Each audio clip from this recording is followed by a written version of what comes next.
Voilà, mon nom est Philippe Aguillon. Je vous souhaite à tous et à tous la bienvenue dans ce webinaire organisé dans le cadre du Campus de l'innovation pour les lycées. Le campus est un programme qui fait partie des activités de notre Innovation Lab au Collège de France. Et je vais passer tout de suite la parole à Bénédicte Berner, qui est fondatrice et directrice du campus de l'innovation, pour vous expliquer, pour dire quelques mots sur les activités du campus. Voilà. Donc, Bénédicte, la parole est à vous. Bon, merci Philippe.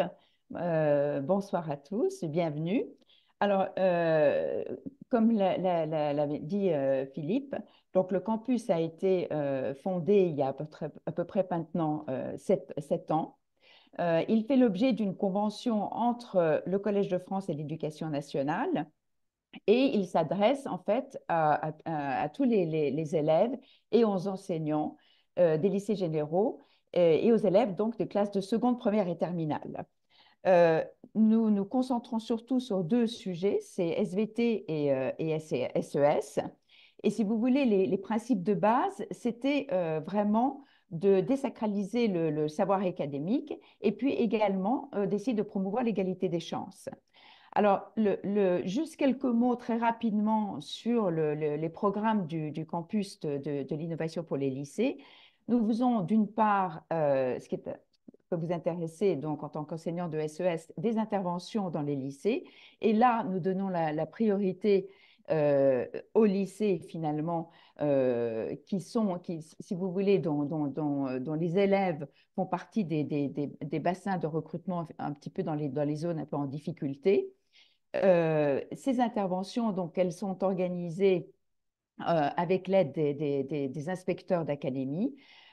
Si ça vous intéresse, vous pouvez aller regarder sur notre site, donc le Campus de l'innovation pour les lycées. Nous avons un site et vous verrez comment nous contacter ou bien vous pouvez passer par votre inspecteur.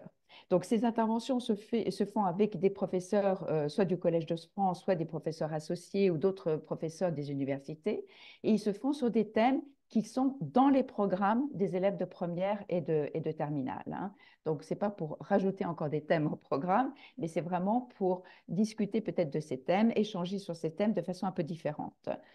La seconde partie, si vous voulez, de notre programme et qui peut vous intéresser, c'est tout le matériel pédagogique que nous avons sur notre site. Parce qu'en fait, nous avons, il y a maintenant 5 ans, avec l'aide d'une quinzaine d'enseignants, refait le programme de SES. Alors, ce programme a été refait sous le pilotage de Marc Montousset, Philippe Aguillon, et puis pour la sociologie de Pierre-Michel Minguer, qui est aussi professeur au Collège de France.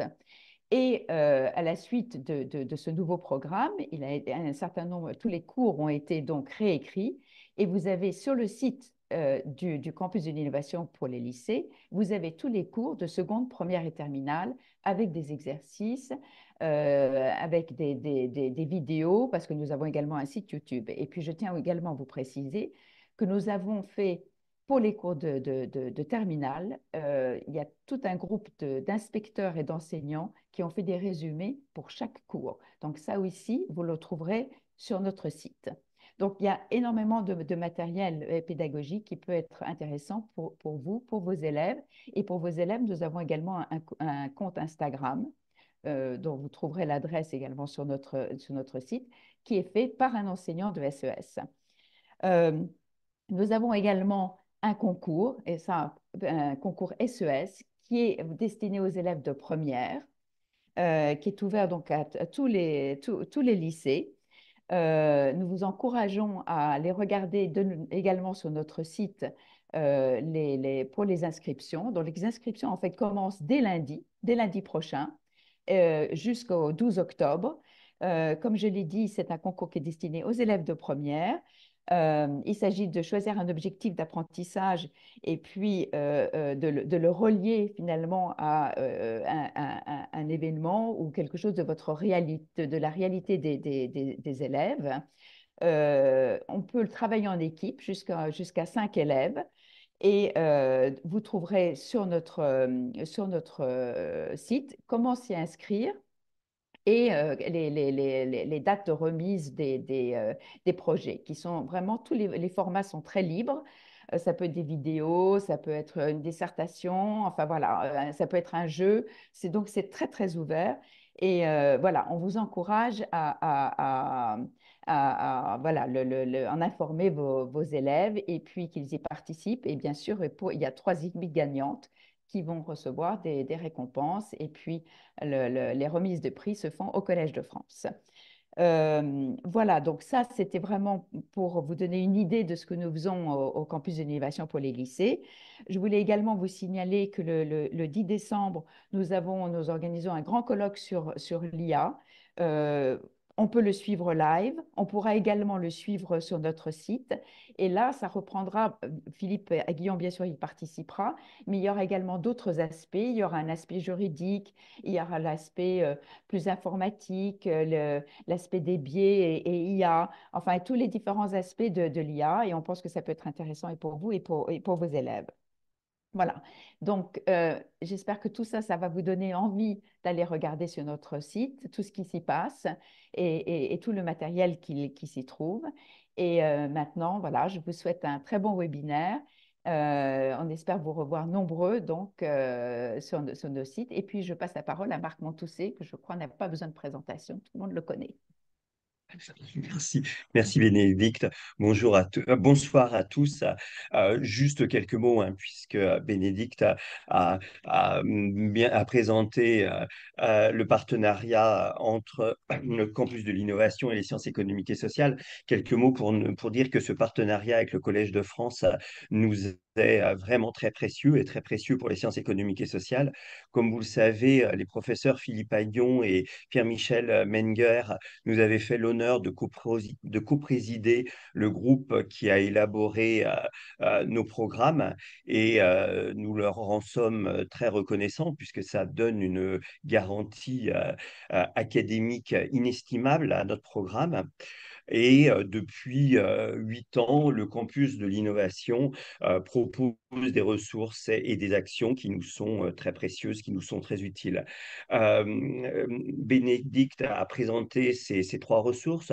Je vais parler peut-être un tout petit peu plus du matériel pédagogique, parce que dans ce matériel pédagogique, vous avez donc des chapitres très détaillés qui, comme Bénédicte l'a dit, reprennent chaque partie du programme. Ce sont des chapitres qui ont été réalisés par des enseignants, mais des chapitres qui ont été relus au niveau scientifique par les professeurs du Collège de France et au niveau pédagogique par des inspecteurs.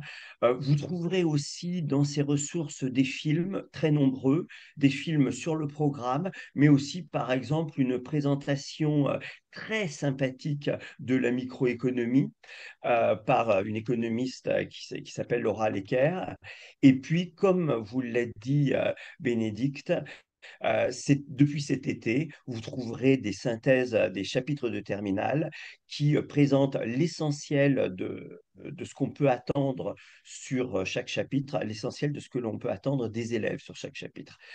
Donc voilà, des ressources que je pense très intéressantes et je remercie vraiment sincèrement et chaleureusement le Collège de France pour tout cela. Ce partenariat est donc, pardon, et donc nous est très précieux. Et c'est dans ce cadre qu'on a la chance d'entendre tout de suite Philippe Agnon, qui a accepté de faire cette conférence et qui va nous parler des impacts économiques et sociaux de l'IA. Et il connaît parfaitement le sujet il copréside, pardon, le comité de l'intelligence artificielle génératrice qui a été mis en place qui avait été mise en place par la première ministre Elisabeth Borne. Voilà, donc encore merci au campus de l'innovation et mon cher Philippe, je te remercie et je te laisse la parole. Merci beaucoup, Marc, Bénédicte et Antoine, d'avoir organisé ce webinaire. Je vais tout de suite montrer mes transparents. Voilà. Voilà. Alors, voilà. Donc, je vais parler de l'impact économique de l'intelligence artificielle. Euh, donc, d'abord, l'histoire de l'intelligence artificielle. Euh, en fait plus de 70 ans. Dès 1950, le mathématicien et cryptologue britannique Alan Turing s'est intéressé à la capacité d'une machine à imiter une conversation. C'est quelques années plus tard, en 1956, qu'apparaît pour la première fois le terme d'intelligence artificielle. L'intelligence artificielle s'est d'abord développée sous la forme de règles déductives, du type si alors. Cette approche dite symbolique, fondée sur le raisonnement et des instructions, était largement dominante jusque dans les années 90. Sans que cette approche symbolique soit abandonnée, une approche statistique de l'intelligence artificielle a pris de l'ampleur à partir des années 90, avec le machine learning notamment. Contrairement à l'approche symbolique, l'humain ne détermine pas un ensemble de règles si alors. Avec l'approche statistique, il veille à ce que l'ordinateur apprenne à identifier des relations statistiques entre les données. Il n'y a donc pas d'instruction explicite d'un humain. La machine est entraînée à reconnaître des liens à partir d'un ensemble de données dites d'entraînement. La machine applique ensuite ces liens à des données nouvelles pour effectuer une tâche. Le succès de cette approche statistique repose sur deux ingrédients de base, les données et la puissance de calcul. Et nous, on a de très bonnes données en France, mais elles sont souvent, c'est très difficile de pouvoir y accéder. Il y a toutes sortes de réglementations qui rendent les choses très difficiles. Et puis, on manque en France de puissance de calcul. On se repense souvent sur la puissance de calcul, notamment américaine. D'accord? Voilà la couverture de notre rapport IA, notre ambition pour la France. Alors, il y a une vision pessimiste sur l'intelligence artificielle, c'est qu'elle générerait peu de croissance et détruirait surtout des emplois. J'ai un collègue, notamment au MIT, Daron Acemoglu, qui est très dans cette vision pessimiste. Et puis moi, j'ai une vision qui est plus optimiste, et c'est la vision du rapport, c'est que l'IA a un potentiel de croissance et un potentiel de création d'emplois, mais seulement si nous adaptons nos politiques et nos institutions. Donc il y a un potentiel. L'IA en elle-même n'est pas dangereuse en elle-même. Elle peut l'être si nous n'adaptons pas nos politiques et nos institutions. Alors, je vais d'abord parler de croissance. Pourquoi l'IA peut augmenter notre potentiel de croissance? D'abord parce que l'IA automatise en partie des tâches dans la production de biens et services. Dans certaines des tâches, elle remplace des humains par des machines. Alors ça, c'est quand même bien parce que on peut remplacer une partie de gens qualifiés par des machines et qui sont en offre illimitée, quoi. Donc ça, et notamment les tâches rébarbatives, quoi. Donc ça, c'est quand même une chose, et ça augmente la productivité du travail. Donc voilà. Donc ça, c'est une source déjà d'augmentation de la croissance de la productivité. Mais il y a une autre raison pour laquelle l'IA augmente notre potentiel de croissance, parce qu'elle permet également d'automatiser des tâches dans la production des idées, dans la production des nouvelles innovations. Elle aide à trouver des solutions à des problèmes complexes. Elle facilite l'imitation et l'apprentissage. Elle peut devenir auto-améliorante. Alors, il y a eu une étude importante de mon collègue Brynjolfsson et qui a regardé l'effet sur la productivité de l'IA générative dans une entreprise américaine. Alors, c'est une entreprise qui est dans les 500 plus performantes entreprises américaines et dont le business consiste en fait à donner des conseils à des PME américaines sur l'adoption de software. Voilà. Donc, des PME américaines s'adressent à cette entreprise et en fait, beaucoup des employés de cette entreprise américaine sont aux Philippines, en fait. Et en fait, ce qui s'est passé, c'est que l'IA générative, l'accès à l'IA générative a permis d'augmenter considérablement la productivité de ces employés aux Philippines. Ils ont pu répondre à beaucoup plus de questions et à traiter beaucoup plus de dossiers en un laps de temps donné. Donc la mesure de productivité, c'est le nombre de résolutions par unité de temps. D'accord?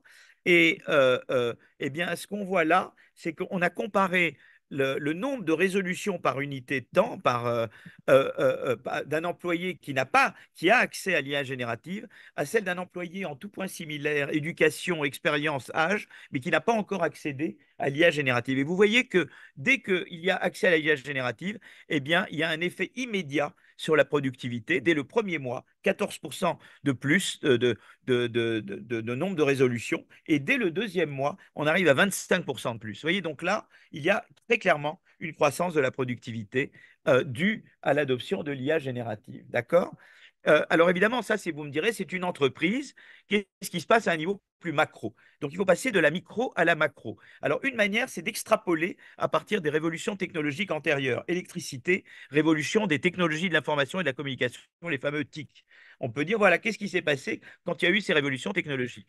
Et puis une autre, c'est de dire, eh bien, on va regarder en détail les tâches qui sont susceptibles d'être automatisées par l'intelligence artificielle et de voir à ce moment-là dans quelle mesure eh bien, l'automatisation de ces tâches augmenterait la productivité du travail. Alors si je prends d'abord l'extrapolation, il y a deux révolutions. Il y a eu la révolution de l'électricité qui pendant 10 ans a fait augmenter la croissance de 1,3 points. Vous voyez, si par exemple vous aviez une croissance à 1%, elle devient une croissance à 2,3. Vous voyez, la révolution des TIC a augmenté la croissance de 0,8 points. Voilà. Alors donc, si on dit, ben voilà, si la révolution de l'IA devait être comme celle de l'électricité ou des TIC, ça serait en gros entre 0,8 et 1,3 points un point de pourcentage de croissance en plus pendant 10 ans. Maintenant, on peut dire, bon, voilà, ça donnerait ça. Vous voyez, si j'ai pas l'IA, j'ai la courbe en pointillé. Et s'il y a l'IA, eh bien, vous voyez, pendant 10 ans, j'augmente mon taux de croissance. Donc, il y a une pente. Le PIB, l'évolution du PIB est plus pentue, hein, elle est, que si je n'avais pas l'IA. Et après les 10 ans, je reviens au taux de croissance sans IA. Vous voyez, ça devient la courbe en vert. D'accord? Maintenant, il y a une autre approche, c'est l'approche par les tâches, c'est-à-dire de dire, ben voilà, finalement, il y a oui, il y a une certaine fraction de tâches qui sont exposées à l'IA. Et puis parmi ces tâches, il y en a pour lesquelles l'IA est vraiment profitable ou ne l'est pas. Et donc je regarde la chair des tâches, qui est la part des tâches qui est exposée à l'IA et où vraiment l'IA sera profitablement mise en œuvre. Et puis on veut regarder quel est le labor cost savings, à quel point ça économise du travail, des coûts de travail de mettre en œuvre l'IA sur ces tâches. Et puis, évidemment, tout ça dépend de la part du travail qui était préexistante dans la production. Et je veux regarder donc la part du travail que j'ajuste pour l'exposition à l'IA. D'accord? Et on regarde ces quatre termes. Et Acemoglu, lui, disait que ça serait 0,07 pendant 10 ans. Et en fait, moi, les calculs que j'ai faits avec Simon Bunel nous montrent que c'est vraiment un chiffre raisonnable, c'est 0,7. Et c'est intéressant le 0,7 parce que c'est à comparer au 0,8 que j'obtenais en extrapolant de la révolution des technologies de l'information. Donc vous voyez que je prenne la méthode d'extrapolation ou la méthode ou une analyse sérieuse de l'approche par les tâches, j'arrive vraiment à quelque chose comme un 0,7 pendant point. Mais c'est quand même beaucoup, c'est-à-dire que ça veut dire que si j'ai une croissance de 1,1% par an, avec l'IA, j'ai 1,7% pendant 10 ans. Vous voyez, donc c'est quand même quelque chose de considérable. Ça fait beaucoup de centaines de milliards de plus d'euros sur 10 ans.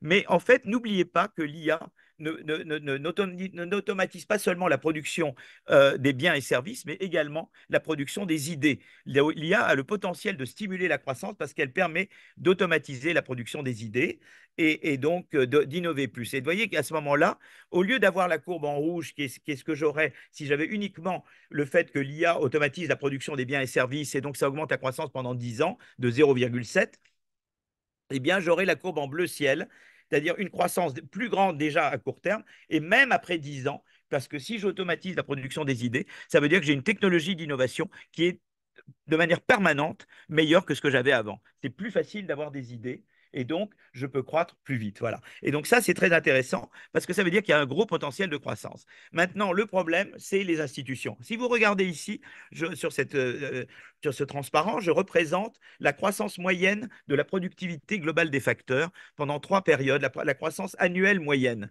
Vous voyez que la croissance aux États-Unis a augmenté beaucoup entre 1995 et 2005. C'est la diffusion des technologies de l'information. Mais elle a beaucoup baissé depuis 2005. Et ça a beaucoup baissé, notamment dans les industries qui produisent des technologies de l'information, c'est la courbe en noir. Donc, il y a eu croissance qui a augmenté, puis après elle a baissé, ou la courbe en gris, c'est-à-dire les technologies, les secteurs qui utilisent des TIC. Et vous voyez, c'est la courbe en gris, il y a la croissance augmente, mais après, elle se met par baisser.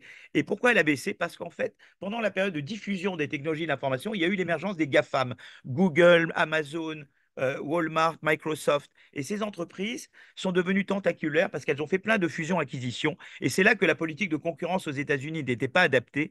Comme il n'y avait pas une politique de concurrence adaptée, elles ont pu eh bien, s'étendre sans limite et elles ont fini par inhiber l'entrée de nouvelles entreprises. Et vous voyez, ce diagramme-là représente le taux d'entrée d'entreprises alors si c'est celles qui ont plus de 10 000 employés, c'est la courbe en rouge. Si c'est celles qui ont entre 1 000 et 10 000, c'est la courbe au milieu. Et la courbe est plus de 10 000, c'est la courbe, vous voyez, qui est en haut. Et on voit que quelle que soit la taille des firmes, l'entrée de nouvelles entreprises a baissé, a chuté depuis les années 2000. Et en fait, c'est très lié au fait qu'il y a eu ces GAFAM qui ont découragé l'entrée de nouveaux. Donc, vous voyez, le problème avec l'IA, c'est que dès le début, les GAFAM sont présentes. Si vous regardez la chaîne de valeur de l'IA, dans les segments amont de la chaîne de valeur de l'IA, notamment le cloud, eh bien, c'est déjà dominé par les GAFAM. Donc, le problème, c'est que si on ne fait rien en termes de politique de concurrence, eh bien, il y a le danger que de la même manière que l'absence de concurrence a fait que les entreprises qui ont prospéré par les technologies de l'information ont fini par devenir un obstacle à l'entrée de nouvelles entreprises innovantes, eh bien, la même chose va se passer avec l'IA. Donc, c'est très important. La leçon de ça, c'est que l'IA a un énorme potentiel de croissance, mais il faut adapter nos institutions, nos politiques de concurrence. Et c'est là que, par exemple, Benoît Cœuré et d'autres proposent. Il y a le Digital Market Act en Europe. Il doit être étendu à tous les segments de la chaîne de valeur de l'IA, notamment le cloud. Il y a tout ce qui est open source. Il y a l'ouverture des données, tout ce qui peut favoriser la concurrence. C'est très, très important. L'élément concurrence dans le rapport est très important parce que si nous n'adaptons pas nos politiques de concurrence, alors l'IA ne va pas donner tout son potentiel de croissance. Voilà. Ça, c'est la première partie. Je passe maintenant à l'effet sur l'emploi.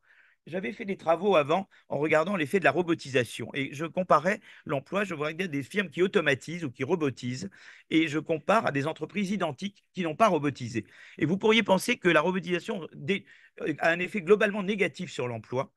Et en fait, elle a un effet positif parce que c'est un effet de productivité. Si vous robotisez, vous devenez plus productif, vous avez un meilleur rapport qualité-prix, donc votre marché mondial augmente. Et donc la demande pour vos produits augmente, et donc l'emploi augmente.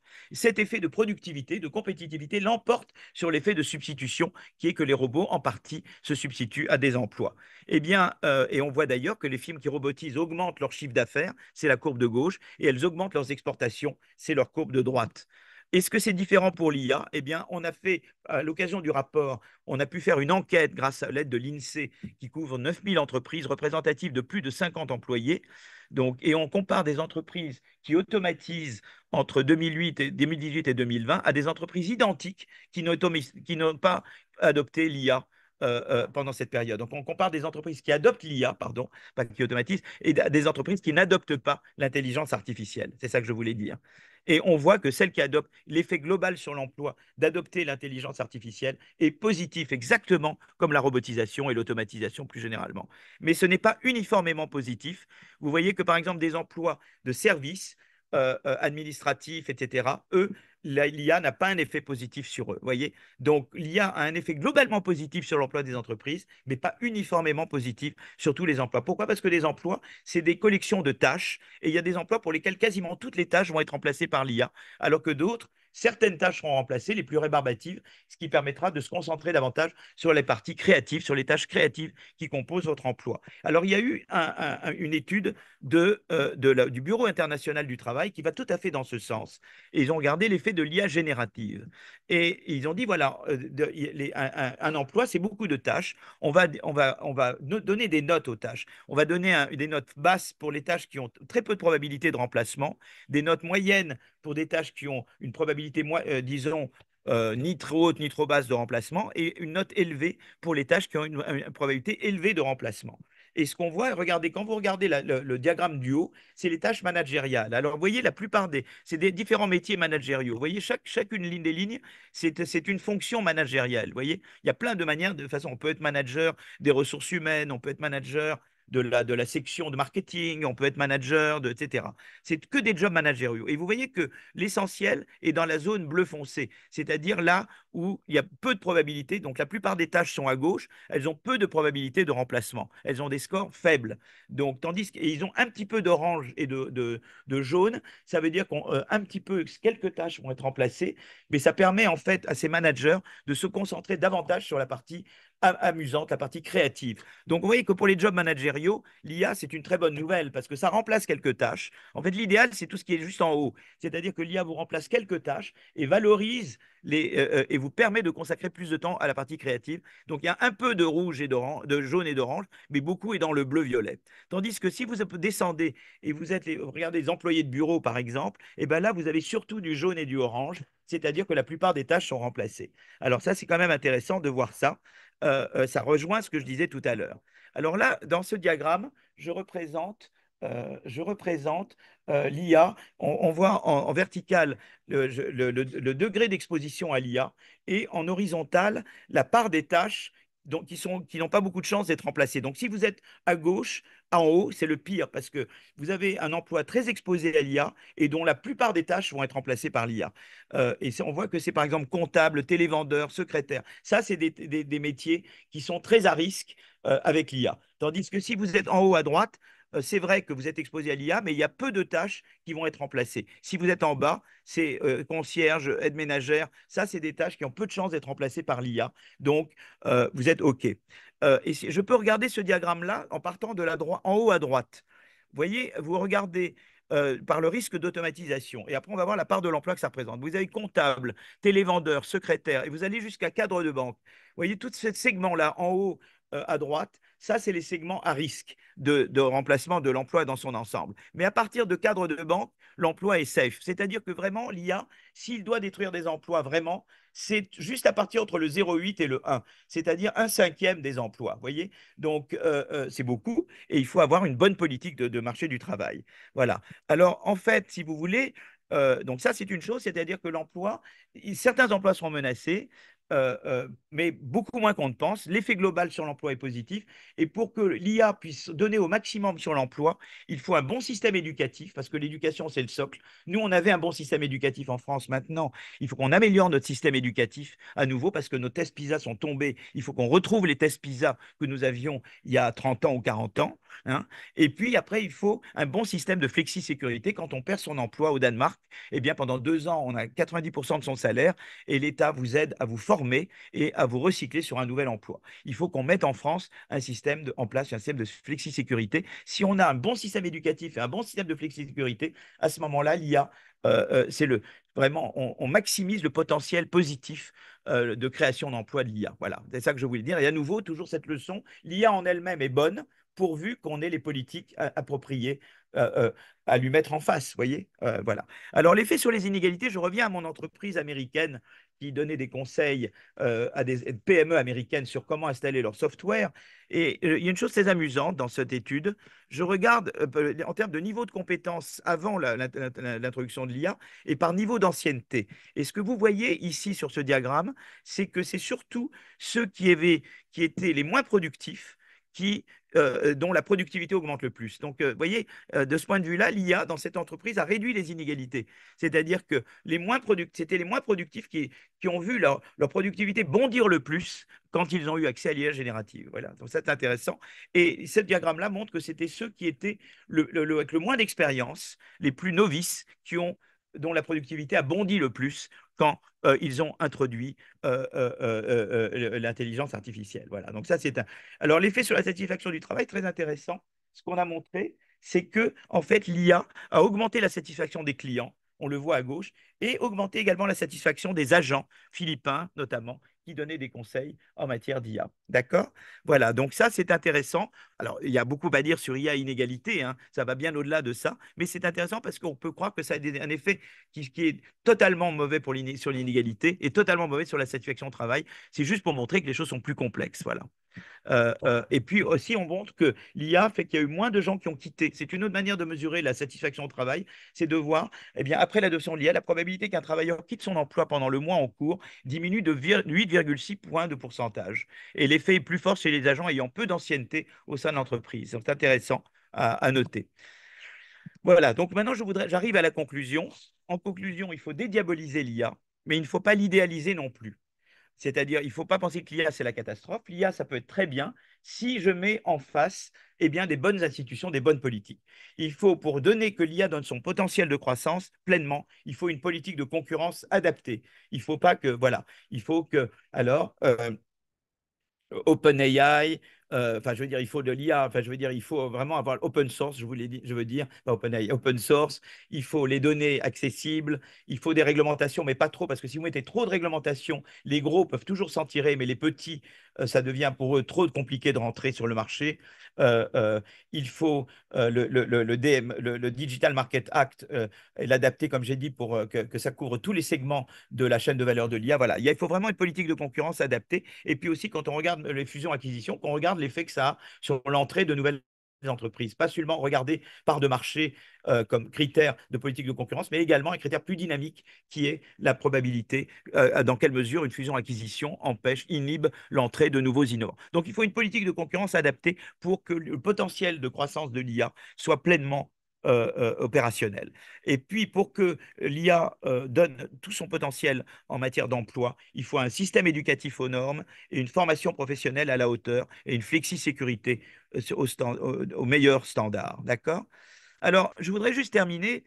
Pourquoi l'Europe est-elle à la traîne sur les technologies de pointe? Voilà, donc je voudrais parler de ça rapidement. Pourquoi est-elle à la pointe à la traîne? Et comment peut-elle revenir dans la course? Alors, une étude récente coécrite par Jean Tirole, Daniel Gross et des professeurs de la Bocconi School, et puis il y a eu le rapport Draghi, donc les deux répondent à ces questions. Alors, je vais juste parler de l'étude de Tirole et qui s'appelle EU Innovation Policy, mais le rapport Draghi est dans le même esprit. En fait, il montre que les dépenses privées en recherche-développement sont 2 fois moins élevées dans l'Union européenne qu'aux États-Unis, 1,2% du PIB dans l'Union européenne contre 2,3% du PIB aux États-Unis, d'accord? Mais surtout, les industries high-tech, à commencer par les services informatiques et logiciels d'une part, et le secteur biotech et pharmaceutique d'autre part, représentent 85% des dépenses privées en R&D aux États-Unis, tandis qu'au sein de l'industrie automobile, eh bien, l'industrie automobile absorbe plus de 50% des dépenses privées de R&D en Europe, et c'est surtout pour des innovations incrémentales, qui ne sont pas des innovations de rupture. Donc, il n'est pas étonnant que les États-Unis dominent largement en termes de brevets high-tech, technologie de l'information, biotech et pharmacie, tandis que l'Europe domine en production de brevets dans des domaines plus traditionnels comme les transports et la mobilité, où c'est surtout des innovations incrémentales. Pourquoi ce contraste entre les domaines d'innovation américains et européens? Parce qu'en fait, hein, l'écosystème d'innovation américain donne une place prépondérante à la recherche fondamentale. Vous avez des universités, des laboratoires très bien financés. Vous avez des organisations, l'équivalent de notre ANR, mais beaucoup plus riches que l'ANR. Et vous avez aussi des fondations privées qui donnent beaucoup d'argent à des chercheurs prometteurs aux États-Unis. Donc, il y a un écosystème pour la recherche fondamentale beaucoup plus mieux organisé et beaucoup mieux financé que nous l'avons chez nous.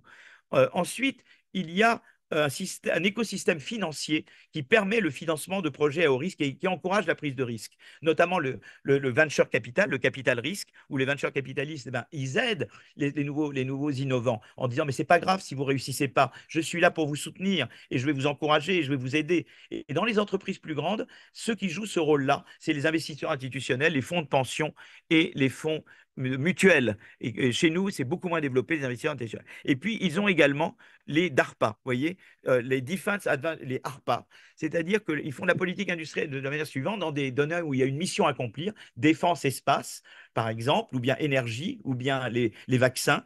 Eh bien, l'argent vient des ministères. Vous avez des chefs d'équipe qui librement eh bien, suscitent des projets concurrents. Et c'est comme ça qu'on essaie de remplir les missions en question. Alors, dans les années 50, la mission, c'était de rivaliser avec l'Union soviétique ou de dépasser l'Union soviétique en défense et en espace. Ça a été d'aller sur la Lune, ça a été, etc. Tout ça, c'est venu de la DARPA. Ensuite, il y a eu la ARPA Énergie. Et ensuite, il y a eu la BARDA, la Biomedical Advanced Research Development Authority, pour transformer la technologie de l'ARN messager en production de masse de vaccins basés sur l'ARN messager en moins d'un an, en un an, quoi. Et ça a été la BARDA qui l'a fait. Ça a été formidable. Et à nouveau, vous aviez plein de labs qui ont produit des vaccins d'ARN messager et d'autres dont vous n'avez pas entendu parler. Vous voyez, donc les Américains, ils ont cet écosystème recherche fondamentale très bien organisé, très bien financé. Ils ont un écosystème financier avec le capital risque et les investisseurs institutionnels et ils ont les fameuses DARPA. Alors certains pensent que le Conseil d'innovation européen est l'équivalent de la DARPA, mais ce n'est pas vrai. Donc, je disais, de l'autre côté de l'Atlantique, c'est le gouvernement finance la DARPA, mais il sélectionne des chefs de programme et une fois sélectionnés, eux, ils ont toute l'attitude pour susciter et financer des projets concurrents, disruptifs, pour accomplir une mission de pointe. Ce n'est pas le cas avec le Conseil d'innovation européen. Il n'y a pas d'équivalent des project managers américains jouissant d'un grand niveau d'autonomie.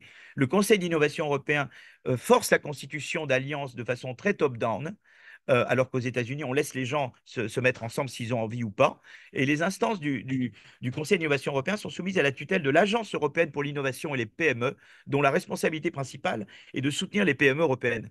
Or, les PME européennes, elles font de l'innovation, mais ce n'est pas elles qui font le plus d'innovation de rupture. Donc, il est guère surprenant qu'à la différence de la DARPA, qui a véritablement stimulé l'innovation de rupture, l'Agence européenne pour l'innovation demeure cantonnée aux innovations incrémentales et à des domaines technologiques plus traditionnels. Alors, en fait, je voudrais terminer en parlant, puisqu'il y a eu le rapport Draghi et on parle beaucoup de l'Europe, on a une doctrine européenne qui empêche l'innovation de rupture. Elle a été mise en place à la fin des années 80 et elle est d'inspiration hayekienne. L'idée de base, très bien résumée dans l'ouvrage de Hayek intitulé La route de la servitude, était de transformer l'Europe en une fédération dont le rôle serait avant tout d'empêcher les gouvernements des États membres de céder aux pressions politiques locales. D'où trois piliers actuels de la gouvernance européenne. Vous avez d'abord la politique de concurrence. Il y a des compétences exclusives pour Bruxelles en matière de règles et politiques de concurrence. En particulier, la Commission détecte et sanctionne les aides sectorielles d'État. Et vous avez une politique de concurrence au nom de laquelle on empêche toute politique industrielle. Vous voyez. Donc ça, c'est vraiment un drame. La deuxième chose, c'est le pacte de stabilité qui limite les marges de manœuvre fiscales des États membres. La Commission veille au respect de la règle du déficit, mais on met sur le même plan des dépenses de fonctionnement et des dépenses d'investissement dans la croissance. Donc ça ne va pas. Et puis, on a un budget de l'Union qui reste limité à environ 1% du PIB européen, malgré l'avancée que représente le Green Deal européen. Comme le dit très bien mon collègue Mathias de Watripon, cette doctrine économique a fait de l'Europe un géant réglementaire et un nain budgétaire. En l'absence d'assouplissement dans la mise en œuvre de cette doctrine économique, l'Europe court le risque d'un déclin irrémédiatable parce que maintenant, c'est les États-Unis et la Chine qui sont très forts sur l'innovation de rupture et le rapport Draghi montre la voie à suivre, à mon avis. Voilà, je m'arrête là et merci beaucoup pour votre attention. Merci.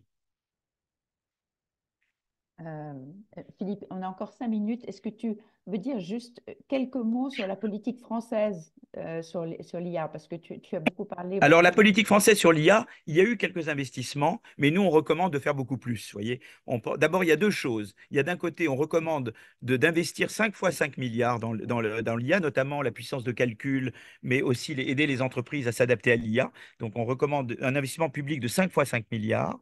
Et puis, on recommande également sur les données, par exemple pour les données de santé pour les chercheurs dans le domaine de la santé, ils doivent avoir des autorisations préalables de la CNIL, de la Commission nationale information et liberté. Et ça prend énormément de temps d'obtenir ces autorisations et du coup, ils perdent la course face à des inventeurs ailleurs, quoi.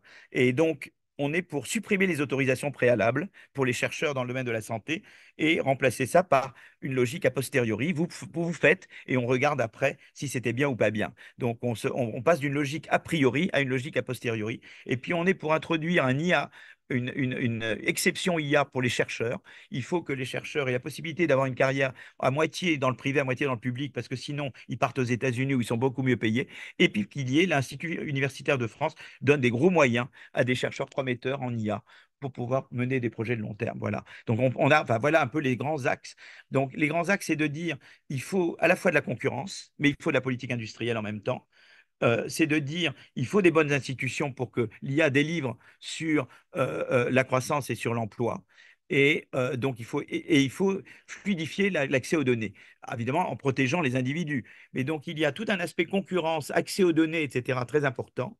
Et puis, de l'autre, il y a tout ce qui est investissement industriel dans l'IA, notamment dans la puissance de calcul. Il faut permettre à des nouvelles boîtes en IA d'avoir un accès local, même à la puissance de calcul, sans dépendre tout le temps des États-Unis ou d'ailleurs pour les puissances de calcul. Donc, c'est vraiment ça, les piliers du rapport, c'est concurrence et politique industrielle réconciliées et ne pas que l'une exclue l'autre. Ça, c'est très important. Et puis, euh, euh, euh, agir vraiment sur la donnée et sur la puissance de calcul pour vraiment que la France puisse... parce que nous avons de très bons chercheurs, de très bons ingénieurs, de très bons informaticiens, mais ils tendent à partir aux États-Unis parce qu'ils ont de bien meilleures conditions. Donc, il faut les retenir chez nous. Voilà. Tu, pardon. Oui, Philippe, Oui, juste une toute petite question. Tu as parlé du système éducatif. Est-ce que oui. vous avez proposé des pistes pour le système éducatif? Oui, alors ce qu'on propose, c'est que l'IA, dès le jardin d'enfants, on commence à sensibiliser à l'IA. Donc ça, c'est déjà une chose. Que l'IA, ça ne veut pas dire qu'on te laisse, tu vois, on n'est pas pour avoir des iPads en classe, hein. Mais les professeurs doivent avoir accès à l'IA parce que ils peuvent évaluer les élèves, tu peux avoir un suivi individuel, par exemple, des élèves beaucoup bien meilleurs avec l'IA. Donc il faut mettre l'IA au service. On sait que c'est très important d'avoir un suivi individuel des élèves et l'IA peut aider beaucoup à ça. Donc ça, c'est une première chose. Il faut faire en sorte que l'IA rentre dans l'école de cette manière-là, du côté des professeurs. Et puis, au niveau universitaire, il y a l'IA et le droit, l'IA et la médecine, etc. Il va falloir introduire l'IA dans l'IA qui va avec chaque discipline universitaire qui est choisie. Et là, évidemment, il faut mettre en place, donner les moyens qu'il y ait l'introduction de l'IA, mais c'est l'IA pour la médecine, l'IA pour le droit, l'IA dans les différents domaines. euh, il y a des applications de l'IA différentes d'un domaine à l'autre, et c'est important que ça fasse partie des cursus universitaires, évidemment. Merci.